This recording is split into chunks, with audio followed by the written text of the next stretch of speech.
नमस्कार मित्रों, मैं हूं आपका मित्र मनीष वैष्णव और आज फिर से हम एक नई वीडियो के साथ पेश हैं आपके सामने। और इसमें हम आज जानेंगे कि विवाह के विषय में जो बातें हैं, जो अग्नि पुराण में जो हम लोग के कहावतें कही गई हैं, उसको हम समझेंगे। जैसे मैंने आपको पहले बताया है कि ब्राह्मण 4 वर्णों का अधिपति है। ब्राह्मण 4 वर्णों में शादी कर सकता है, विवाह कर सकता है अपने इच्छा अनुसार। तो ब्राह्मण को चतुर्थ वर्ण में अधिकार है विवाह करने का। तो उसमें परशुराम जी, पुष्कर जो तीर्थराज हैं पुष्कर, वो परशुराम जी से कह रहे हैं कि परशुराम जी, ब्राह्मण अपनी कामना के अनुसार चारों वर्णों की कन्याओं से विवाह कर सकता है। क्षत्रिय 3 से, वैश्य 2 से और अशूद्र 1 ही स्त्री से विवाह कर सकता है। मतलब एक ही वर्ण की अधिक स्त्री के साथ विवाह करने का अधिकार है। जो अपने समान वर्ण की न हो, ऐसी के साथ किसी भी धार्मिक कृत्य का अनुष्ठान नहीं करना चाहिए। यानी यदि 2 व्यक्तियों का विवाह होता है, यदि वो वर्ण व्यवस्था में अगर आप देखते हैं, तो जैसे कि किसी व्यक्ति ने अगर किसी वर्ण की उच्च वर्ण के व्यक्ति ने नीच वर्ण की किसी कन्या से विवाह किया, तो अगर वो वर्ण एक नहीं है दोनों का, तो उनको किसी भी धार्मिक कृत्य में एक साथ नहीं बैठना चाहिए। ऐसा हमको अग्नि पुराण कहता है, जिसमें पुष्कर महाराज परशुराम जी से बोल रहे हैं कि उन्हें किसी प्रकार से भी किसी धार्मिक कृत्य का अनुष्ठान नहीं करना चाहिए। इसमें कुछ न कुछ दोष होगा, इसलिए उन्होंने बोला है। कोई भी मन से या मन गढ़ंत बात यहाँ पर नहीं लिखी हुई है। फिर आगे हम चलते हैं तो इसमें लिखा हुआ है कि अपने समान वर्ण की कन्याओं से विवाह करते समय पति को उनका हाथ पकड़ना चाहिए। विवाह के विषय में यदि दोनों एक ही वर्ण के हैं तो फिर उनका हाथ पकड़ना चाहिए। परंतु यदि एक वर्ण की न हो, तो फिर आगे उसमें कहा गया है कि यदि क्षत्रिय कन्या का विवाह ब्राह्मण से होता है, तो वह ब्राह्मण के हाथ में हाथ न देकर उसके द्वारा पकड़े हुए बाण का या तलवार का या कटार का अग्रभाग पकड़े। यानी मैं ब्राह्मण, मान लीजिए मैं ब्राह्मण हूं और अगर किसी कन्या से, तो मैं उसका कटार का जो पीछे आगे वाला जो भाग है वो उसकी तरफ रहेगा, वो उसको पकड़ेगी, मैं उसको पीछे से तलवार को पकड़ूंगा या बाण को। उस प्रकार से फेरे होते हैं। इसको विवाह का नियम बताया गया है। फिर आगे पुष्कर जी कहते हैं परशुराम जी से कि हे परशुराम जी, इसी प्रकार वैश्य कन्या यदि ब्राह्मण अथवा क्षत्रिय से ब्याही जाती है, तो वह वर के हाथ में रखा हुआ चाबुक पकड़े और चतुर्थ वर्ण की कन्या का वस्त्र का छोर ग्रहण करे। या तो चतुर्थ वर्ण की कन्या यदि वैश्य से, क्षत्रिय से या ब्राह्मण से ब्याही जा रही है, तो फिर वो उसका पल्लू पकड़े और पल्लू पकड़ के उसके साथ फेरे करें। ऐसा इसमें विवाह के इसमें नियम दिया गया है। अब एक ही बार कन्या का दान देना चाहिए। कन्या को कभी 2 बार दान नहीं देना चाहिए। जो उसका अपहरण करता है वह चोर के समान दंड पाने का अधिकारी है। यदि कोई कन्या को जबरदस्ती उठा के ले जाता है या धोखाधड़ी करके यदि वो उसके साथ विवाह करता है या कोई दुष्कृत्य करता है, तो वह चोर के समान दंड पाने का अधिकारी है। यदि सरकार नहीं देगी तो परमात्मा देगा, इसको आप ध्यान रखिएगा। फिर आगे जो संतान बेचने में आसक्त हो जाता है, उसका पाप से कभी भी उद्धार नहीं होता। जो अपनी पुत्री का मोल लेता है, दान नहीं देता है, या जो दहेज मांगता है कि हम अपना छोरा दे रहे हैं, लड़का दे रहे हैं, आप हमको दहेज दीजिए, तो उसको भी दहेज बेचना है, मुंह से मांग रहा है, तो ऐसे व्यक्तियों का कभी भी पाप खत्म नहीं होता है। वो जन्म जन्मांतर तो दुखी रहते हैं। कन्यादान, शची योग, शची की पूजा करने, विवाह, चतुर्थी कर्म, इन 4 कर्मों का नाम विवाह है। क्या? एक तो कन्यादान, उसमें देवराज इंद्र की पत्नी शची की पूजा होती है, उसमें विवाह का जो कर्म होता है वो होता है, और चतुर्थी कर्म एक जो होता है वो। तो ये 4 कर्मों का नाम ही विवाह है। मनोनिपति के लापता होने पर, मरने पर अथवा सन्यासी नपुंसक पतित होने पर, इन 5 प्रकार की आपत्तियों के समय वाग्दत्ता स्त्रियों के लिए दूसरा पति करने का विधान है। अब इसमें बिल्कुल कर कहा गया है कि मनोन पति यानी मन चाहा पति है कि भैया हाँ ये मुझसे शादी करने आ रहा है, कि सगाई हो गई, तो किसी से सगाई हो गई, ऐसे व्यक्ति के लापता होने पर, मरने पर, या सन्यासी हो जाने पर, या नपुंसक हो जाने पर, या पतित होने पर कन्या को दूसरी जगह दूसरे किसी वर के साथ विवाह करने का अधिकार है, ऐसा अग्निपुराण हमको बताता है। अब इस पति के मरने पर देवर को कन्या पहले दी जाती थी, ऐसा इसमें विधान कहा गया है। वर अथवा कन्या का वर्ण करने के लिए तीनों पूर्वा, कृतिका, स्वाति, तीनों उत्तरा और रोहिणी ये नक्षत्र सदा शुभ माने जाते हैं। इसमें नक्षत्रों का वर्णन आ गया है। फिर पुष्कर जी महाराज कहते हैं कि हे परशुराम जी, अपने समान गोत्र तथा समान प्रवर में उत्पन्न कन्या का वर्ण न करें। जाति एक होना चाहिए, वर्ण एक होना चाहिए, परंतु प्रवर और गोत्र एक नहीं होना चाहिए। प्रवर मतलब परिवार, और गोत्र, इसमें कभी भी विवाह नहीं करना चाहिए। पिता से ऊपर की 7 पीढ़ियों के पहले अथवा माता से 5 पीढ़ियों के बाद ही परंपरा में उसका विवाह होना चाहिए। माता के परिवार में यदि कोई रिश्ता आ रहा है किसी बच्चे का, तो उसका माता के उसमें 5 पीढ़ियां छोड़कर अगर कोई रिश्ता आए तो उनसे कर सकते हैं। और पिता की यदि कोई पीढ़ी ऐसे अगर आ रहा है कि एक ही गोत्र में है, तो फिर 7 पीढ़ी छोड़कर विवाह होना चाहिए। नहीं तो उसके बाद में क्या वैज्ञानिक कारण भी है कि बहुत सारी परेशानी आती हैं, बीमारियां जो है वो एज इट इज आ जाती हैं। इसके कारण बहुत सारे अनुवांशिक गुण के अब चेंज नहीं हो पाते हैं, और परिवर्तन संसार का नियम है, तो कुछ तो चेंज होना चाहिए। उत्तम कुल तथा अच्छे स्वभाव के सदाचारी वर्ग को घर बुलाकर उसे कन्या का दान देना ब्रह्म विवाह कहलाता है। मैंने पहले कल ही बताया था, पूर्व वीडियो में बताया था कि इसे ब्रह्म विवाह कहते हैं, जिसमें वर्ग उत्तम होता है। उससे उत्पन्न हुआ बालक उक्त कन्यादान जनित पुण्य के प्रभाव से अपने पूर्वजों का सदा के लिए उद्धार कर देता है।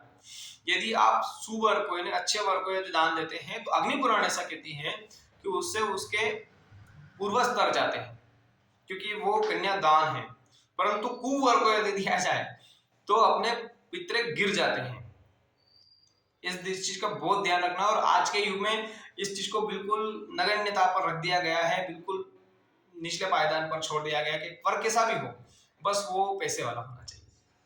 तो इसमें अग्नि पुराण ऐसा हमको बोलती है कि सदा वर का चयन बहुत ही सतर्कता से करना चाहिए, जांच परख के करना चाहिए।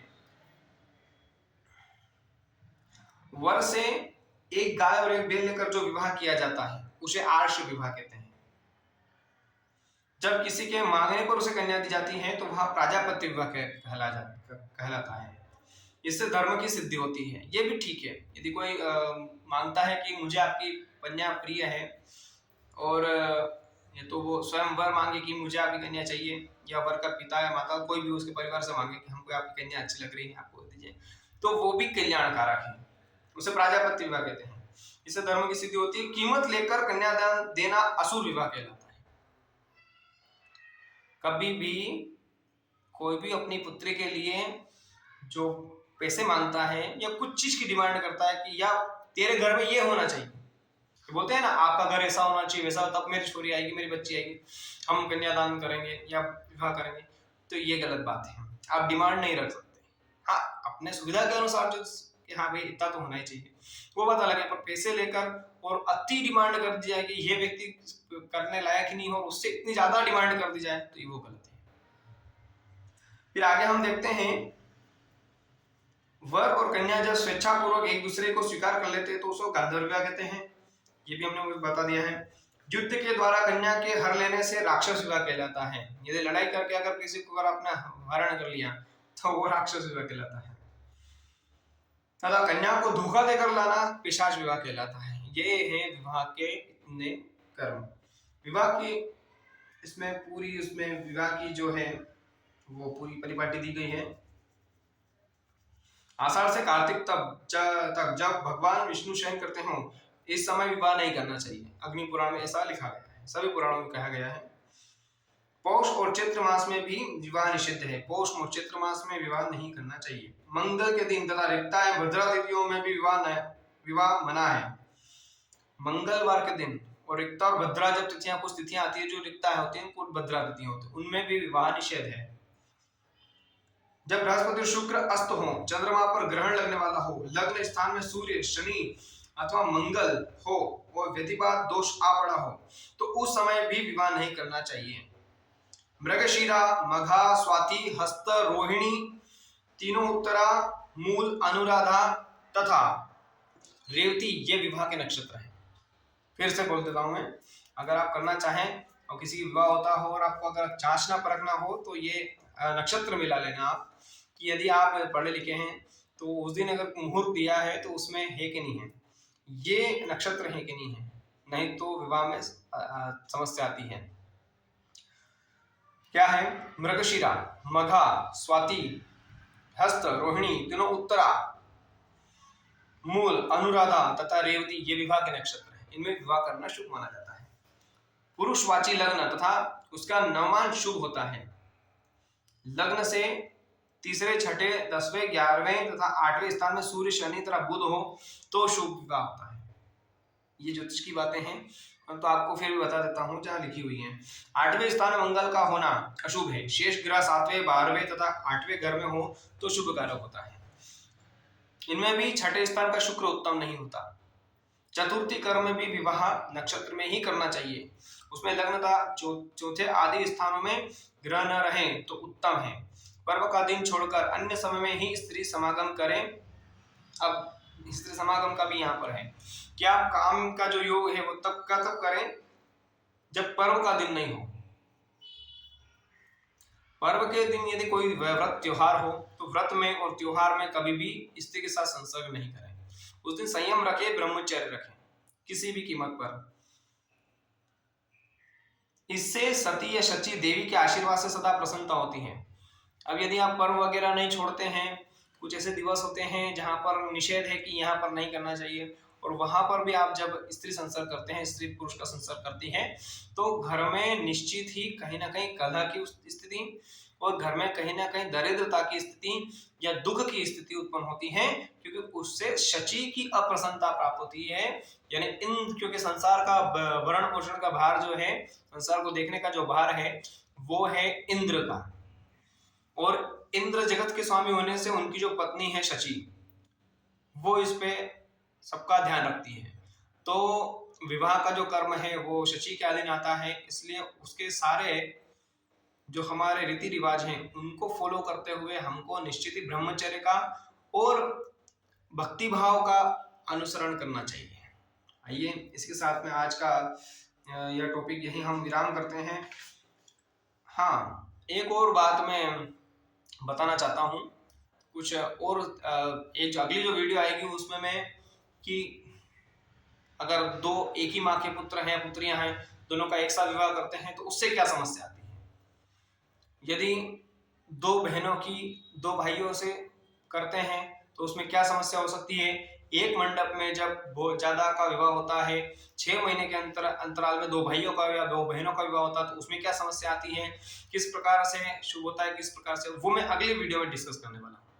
अभी मैं आपको ये बता देता हूँ कि ज्योतिष की जब बात निकली है तो 7वां पत्रिका में कुंडली या जन्माक्षर में जो जन्म कुंडली होती है उसमें 7वां जो घर होता है वो पति पत्नी का होता है, विवाह का होता है। यदि उसमें पुरुष के यदि शुभ ग्रह बैठे हुए हैं या शुभ लक्षण हैं तो निश्चित ही उसकी पत्नी सुशीला आएगी। और ये जो घर है यह 6ठा स्थान शत्रु का और 8वां स्थान मृत्यु का होता है, उन दोनों के बीच का स्थान है। तो यदि पुरुष की कुंडली में यदि शुभ ग्रह होते हैं वो तो पत्नी अच्छी आती है, और यदि पत्नी अच्छी आ गई तो मृत्यु और शत्रुता के बीच में जब विवाह का घर है, इसका मतलब यह है कि यदि अच्छी पत्नी आई, सुलक्षणा और शुभ लक्षणों से और शुभ चरित्र वाली यदि पत्नी आई तो निश्चित ही वह उस कुल को तो तारेगी, उस व्यक्ति की मृत्यु भी नहीं होगी, उस व्यक्ति की आयु लंबी होगी, सुखी जीवन होगा, और शत्रु, कर्जा, रोग, रिपु, ऋण, रोग, शत्रु और ऋण ये भी उस पर कम होगा। यदि पत्नी बच्चलन है, यदि पत्नी उल्टा प्रकार की है तो निश्चित ही व्यक्ति की मृत्यु भी स्पीड से होगी, और पति की मृत्यु भी स्पीड से होगी। पति रोगी रहेगा, शत्रुओं से घिरा रहेगा, परेशानी में रहेगा और दुख देखेगा, ऐसा नारद पुराण में कहा गया है। ठीक है, आज इसी श्रृंखला में हम इतनी बात करते हैं। फिर अगले टॉपिक में थोड़ा सा और बचा हुआ है, मैं उसको भी क्लियर करके इस सीरीज को पूर्ण करने की कोशिश करेंगे। आइए अक्सर आपके आगे लेते हैं। जय श्री राम।